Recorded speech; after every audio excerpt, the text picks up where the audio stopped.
देखिए, जब ये प्लेस ऑफ वर्शिप एक्ट बनाया गया था उसका मतलब ये था कि देश में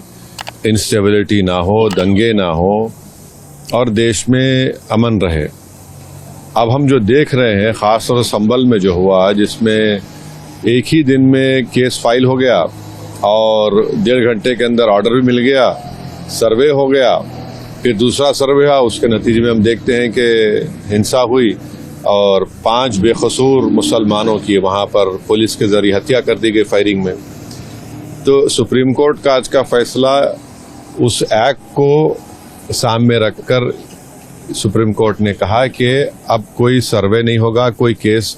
कोर्ट हियर नहीं करेगी जब तक कि सुप्रीम कोर्ट उसकी हियरिंग को कंप्लीट नहीं करता, जो भी फैसला आएगा। तो ये बिल्कुल सही है। ये बार बार कोर्ट को जाना कि यहाँ पर मस्जिद नहीं थी, 500 साल 600 साल पहले ऐसा हुआ, बिल्कुल गलत है। पार्लियामेंट का एक्ट है और भारत सरकार को, मोदी सरकार तो रिप्लाई डाल ही नहीं रही अपना, उनको रिप्लाई डालना चाहिए। और ये अच्छा फैसला है, कम से कम इस पे दंगे नहीं होंगे, लोगों की जानें नहीं जाएंगी और गैर ज़रूरी जो 600 साल पहले 700 साल पहले, ये क्या मुल्क को आगे लेके जाएंगे या फिर क्या करेंगे हम लोग? अब तो सुप्रीम कोर्ट का तो ऑर्डर है, तो जाहिर है लोअर कोर्ट्स को सुनना